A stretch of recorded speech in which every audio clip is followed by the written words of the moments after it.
Amerika Serikat mengerahkan pasukan tambahan ke Timur Tengah. Presiden Donald Trump menyebut ada 1.500 tentara tambahan yang dikirim. Nih, jadi kalau kita ibaratkan catur, ini kan posisinya PDIP udah mulai terpojok nih kira-kira. Kalau menurut Anda, dari mana dia bisa berkelit dari situasi semacam ini?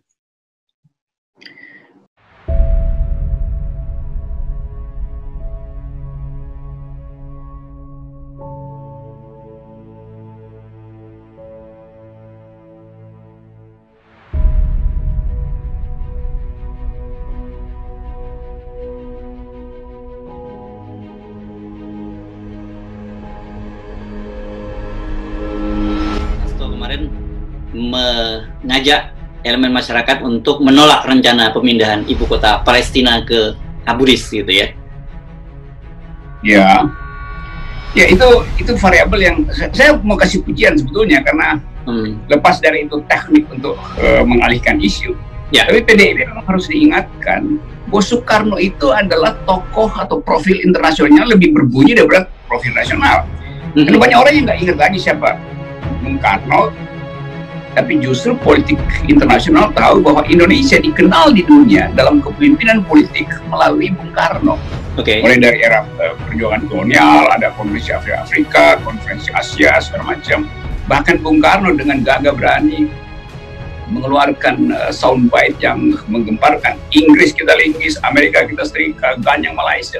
Jadi retorika Bung Karno itu terekam dalam dokumentasi internasional. Itu dibandingkan dengan kepemimpinan sekarang, Indonesia betul-betul hilang di dalam kemampuan mengolah isu internasional justru di zaman Jokowi. Jadi Jokowi sebetulnya melenyapkan dimensi internasional dari pikiran kita. Dulu Pak Harto adalah pemimpin ASEAN, Gus Dur dikenal di seluruh dunia, SBY mondar-mandir dalam semua forum politik dunia. Jokowi betul-betul cuma sibuk untuk tukar tambah politik dalam negeri. Jadi saya kira PDIP punya poin. Kalau PDIP menyinggung bahwa Presiden Jokowi memperkecil wilayah politik kita dengan inward looking, ya itu benar. Gitu. Jadi kan kita melihat sebenarnya statementnya Hasto itu kalau saya menangkapnya ada dua dimensi berarti ya. Di satu sisi dia mulai mengajuk hati kalangan khususnya umat Islam dengan isu Palestina, tapi di satu sisi dia kemudian juga menyerang Presiden Jokowi dengan soal kepemimpinan dia internasional. Jadi dia downgrade gitu ya sekarang. Nah Jokowi kan kalau nggak salah sudah 5 kali itu tidak hadir dalam sidang umum Majelis Umum PBB kan. Iya, itu teknik yang bagus. Jadi kalau kita bikin meme-nya itu, saya bayangkan banteng nyambangi kadrun itu. Kok Anda menggunakan terminologi itu? Iya, kalau judul-judul media asing itu yang rada-rada kuning, dia akan bikin tema begitu tuh. Banteng mengunjungi kadrun dalam rangka realignment, dalam rangka menghasilkan ulang diskursus yang bisa menutupi problem dalam negeri. Tapi itu poinnya tuh, saya mau bilang bahwa ada plus point pada PDIP sekarang karena dia masuk dalam wilayah Soekarno, yaitu kemampuan diplomasi internasional. Walaupun sebetulnya itu terlambat dan secara tidak ada signifikansi di dalam recent political issues, di dalam current politics. Karena orang nggak peduli lagi, politik dunia nggak akan bicara soal pindah ibu kota Yerusalem. Balance of power itu ada di Laut Cina Selatan. Jadi sebetulnya juga PDIP terlambat, dia main-main politik ke padang pasir, padahal asap politik adanya di Laut Cina Selatan karena ketegangan antara Amerika dan Cina itu. Jadi itu sebetulnya isunya tuh. Tapi kan Banteng kan masih bisa, Bung Rocky, Banteng masih bisa main di pasir, tapi kalau main di laut kan nggak bisa dong Banteng. bisa asal pakai masker. Kalau main di pasir dia mesti pakai masker, kalau main di laut pakai pelampung.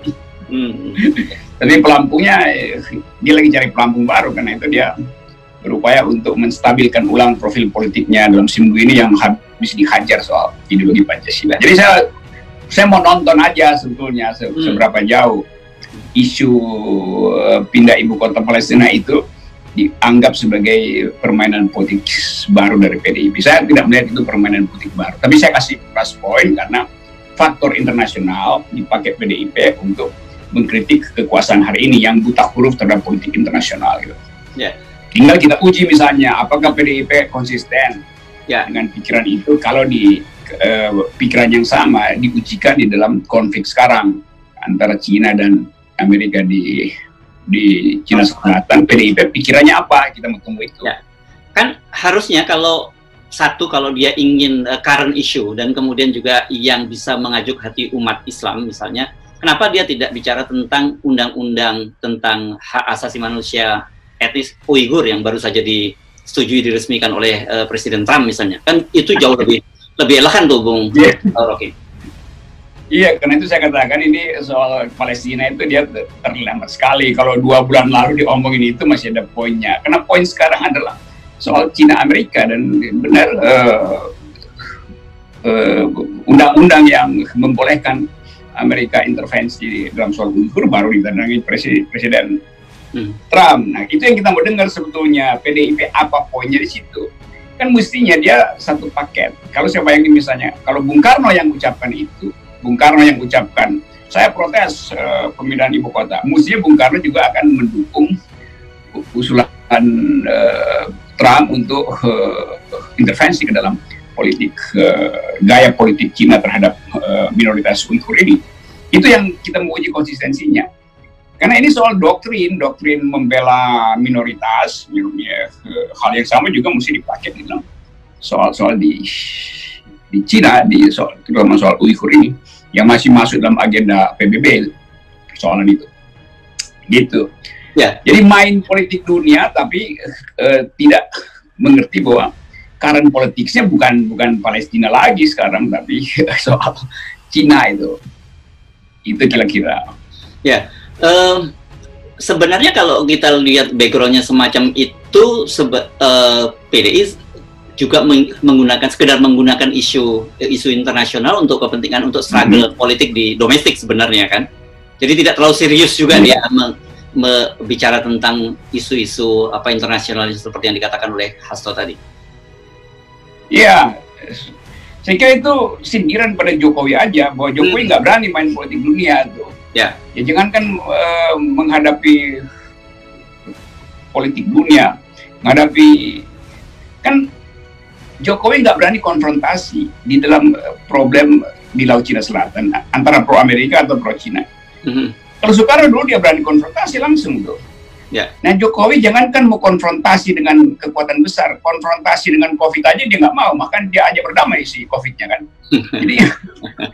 Jadi orang anggap ini bagaimana presiden negara Islam terbesar tapi sunyi senyap dalam soal-soal Uighur misalnya tuh. Tiba-tiba PDIP justru yang karena nasionalismenya mempersoalkan politik Timur Tengah dengan kasus pemindahan ibu kota itu. Jadi itu soalnya tuh.